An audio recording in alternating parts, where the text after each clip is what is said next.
Dans cette capsule, nous allons achever l'exercice 1 enfin de la feuille des exercices Python dédiés à la programmation orientée objet et des mathématiques.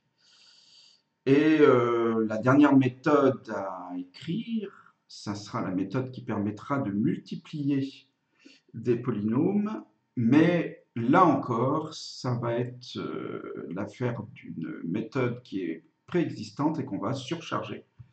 La méthode d'under, mul d'under. On va faire ça immédiatement. On repart du code précédent.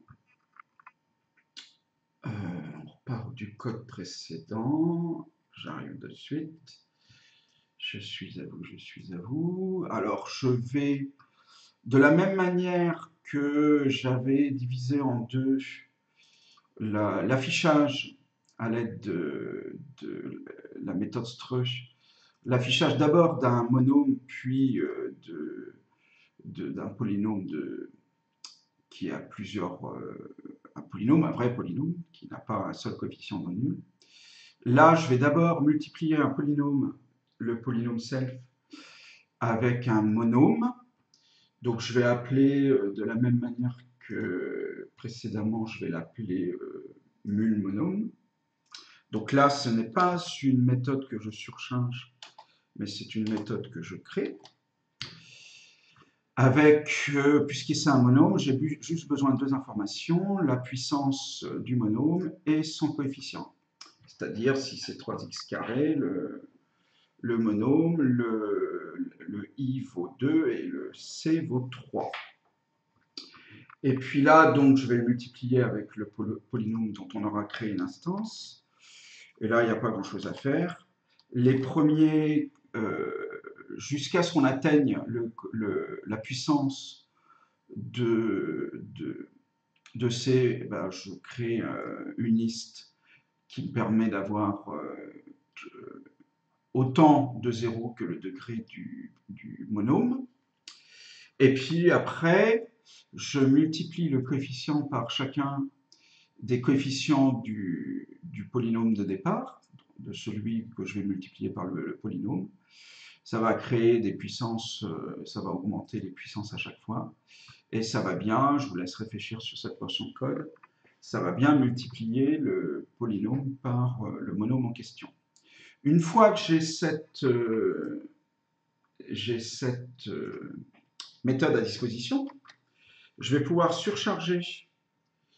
Alors, je vais y aller peut-être un petit peu lentement. Alors, je vais pouvoir surcharger hop, hop, tac, la fonction mul, dunder, mul, dunder. Là, alors, je vais initialiser un polynôme parce que je vais l'incrémenter à chaque fois à 0. Et puis, je vais donc créer une boucle qui va parcourir, donc c'est un énumérette qui va parcourir les indices et les valeurs de la liste coefficient du monôme, en fait. Du monôme, pardon. Là, on n'est plus dans dans la catégorie des monômes. Hazer, c'est un polynôme normal, entre guillemets. Ensuite, j'incrémente, entre guillemets, le TMP. Je le concatène avec chacun de mes monômes de mon polynôme et en les multipliant par le polynôme de départ, le self. Et puis ça, bah, ça va me donner, dans le thème, ça va me donner le polynôme en question. On va vérifier tout ça.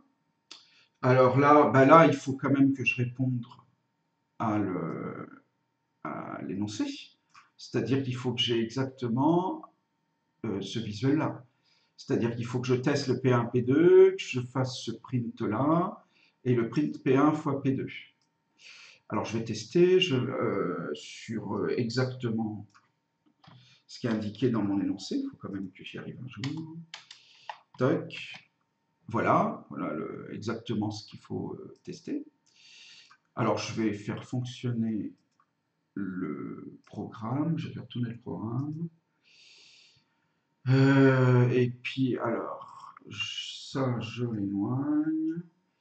Je vais réduire la fenêtre pour qu'on puisse voir exactement le résultat.